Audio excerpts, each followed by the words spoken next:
This is part 18 of our Link to the Past 100% walkthrough. We've just wrapped up the Skull Woods and we're about to head directly to the next dungeon, which is Thieves Town, or it's got several names. We've always gone by Thieves Town, but I think one of them is Gargoyle's Domain. I think another, there's one Thieves more. Village or Thieves Hideout? Yeah, something, Thieves Hideout. Yeah. Well, no, that's in A Link Between Worlds. Yeah. It's Thieves Hideout, but I think it does have 2 or 3 names, but we've always called it Thieves Town, so that's what we're going to go with for this game. So. Yeah. And I thought it's a little weird that this is the only dungeon in the game that I can think of where to actually get out of here, we have to backtrack through the dungeon. It's really weird just going back through a dungeon like that. Like, we really do that nowadays when we play. Like, I think in Skyward Sword we had to go back to like the Skyview Temple just to get water to do something. But like other than that, I'm sure there's a couple instances like here and there. But rarely do you ever have to go back in the dungeon except for that stupid Skulltula quest in Ocarina of Time. That one I had to. Yeah, but we did, as we mentioned in the 2 parts ago, it's like we're pretty much done doing side quests in between for the moment. So we are going to head straight to the next dungeon. It only takes us about a minute to get there. And I'm going to be honest, I'm excited.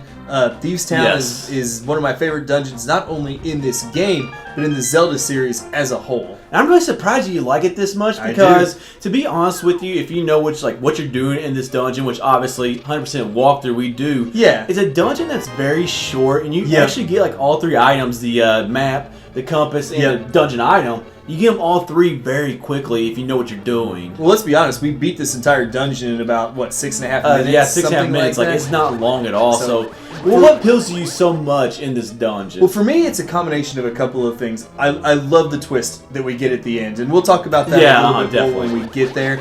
I love the lighting effects. We have like light coming in that's through a the very windows. good point. Yeah, it's just these enemies. I'm actually a big fan of. They're tough. I like the fire shooting, but you know, it's just in the upper and lower levels. These first 4. I like the color of the dungeon, which I think I say that in almost every dungeon, unless I hate it. But but just like these first 4 like rooms are huge. You got the multi-levels. It can be a bit confusing. It can be really confusing. Like, I mean, if you don't go the right way, you can easily get stuck. Because actually, like at the top of the top right of these 4 rooms is the boss key door to like go on to the next part. So I'm kind of with you. I'm not as big on this dungeon as you are, but what's kind of unique with like the different levels, like over top of each other.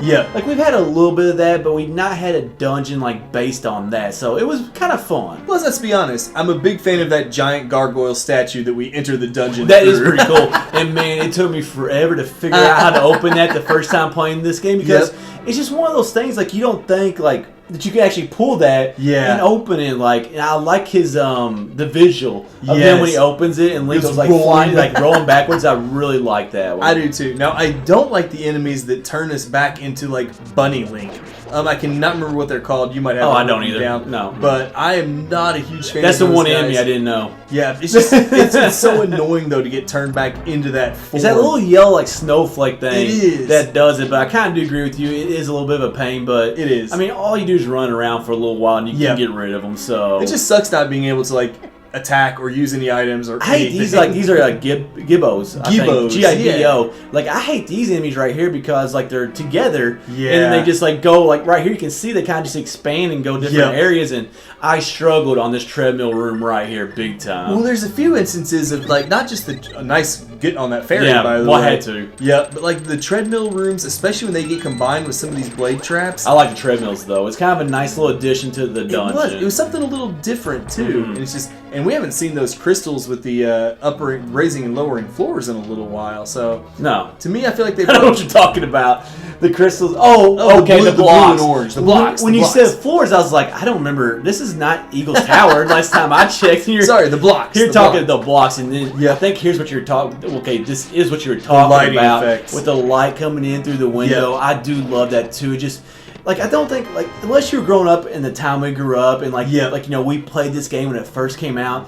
Like, just something small like that. We've talked about it numerous times throughout the game. 16-bit game, seeing an effect like that, I mean, that at that time was just really cool. Yep, and I thought that was it could be a really tough puzzle there where it's like, You see the light shining on this cracked floor. There's a treasure chest full of bombs right there. You'd think it'd be easy to put 2 and 2 together and realize what you need to do. Yeah. But the first time I played this game, it actually took me a long time to make the connection that, oh, I'm actually supposed to bomb that cracked floor. The hardest puzzles in Zelda are the ones that are right in front of you. That's Like, so those true. are the hardest ones to figure out. Like, the ones you're like, oh, are you kidding me now? Exactly. Almost every time I look online when I get stuck, I'm like, oh, are you feel kidding me? stupid. That's what Yeah. you do. But I'm with you 100%. like, I've gotten better and better at that, like, Zelda games, but as everybody does, like, everybody still gets stuck. Yep. Like, when it's right there in front of you. And of course, everyone else will look and be like, oh, how did that get you? It's like, hey, everyone picks up different puzzles a little bit differently. Now, I want to know what's up with these face statues right here, like face stones. Like, it's just, we haven't seen them in the entire game. It's We just really like, haven't. I don't know, what's the point of these? I know it's probably looking into it too far, Yeah. but I just do not understand those face statues right there. They really don't match anything else in the dungeon, and to be honest, there's only 2 or 3 rooms that or even the area, have like, or them. the whole, like, Thieves Town Yeah. outside of, well, Thieves Town, because it's not Kakariko Village, right? I think it's actually called Thieves Town in the Thieves game. Village or something like Thieves that. Village, whatever, Yeah, something. so. I'm not 100% sure, to be honest, but I liked this scene because it does remind us very much of when we rescued Zelda all the Agreed. way back in Uh-huh. Hyrule Castle at the very beginning of the game.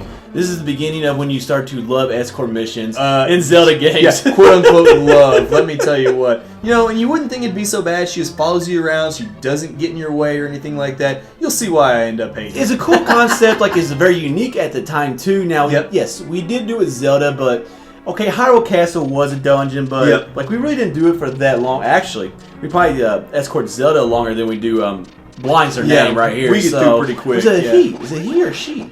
Well, it's the form of a she right now. So that's what I'm going Okay. with. Well, okay. That looks like a she. Yeah. But in Zelda, you never, never know know. what the gender is. So You never know. I thought for some reason I read that it was actually a guy, and that's why I'm asking. But I honestly don't know. So if we got it wrong, Sorry. apologies.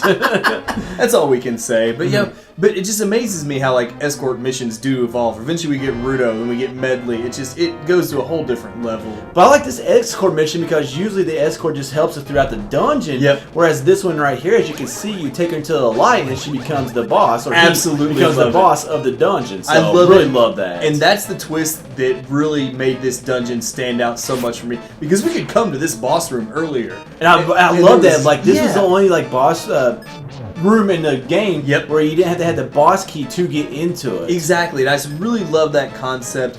And it also reminds me, there was a character in the Light World that says this place used to be, like, they was talking about the village, it said it used to be a hideout for thieves, and said their boss was blind and he hated bright light. Yeah, So that was like the only clue you really had to what was going on here. Definitely. Now, I try not to use the cane. The cane is actually a very easy strategy It for is. this boss. The one main reason I didn't try to use it, I did there at the very end. Oh, yeah. Because while I was recording Link to the Past the first time, it actually slowed down the game. Yeah. And so, like, when we're recording, we try to stay away from things like that. So, Yep. I tried to do defeat Blinn without using the cane. Got close to the end. I didn't want to get beeping hard, so I went ahead and used it. But I think I actually messed up earlier. I said you don't have to have the boss key to get to the boss. Obviously, at the very you had end. to use it at the top of those 4 rooms Yeah. to get to the boss. So in Yeah. a roundabout, what I was trying to say is usually the boss door is very Yeah. close to the boss, which technically it's just a hallway. Yeah. You know what I'm trying to talk about. I though, was a or big say. fan of Blind the Thief, though. Again, it was a different kind of boss. It was a bit of a hard fight with the 3 heads, all shooting the fireballs, plus the laser attack. It made for a really good challenge. But now that we've beaten it, this wraps up Thieves Part 18. Town, and also wraps up Part 18 of our Link to the Past 100% walkthrough.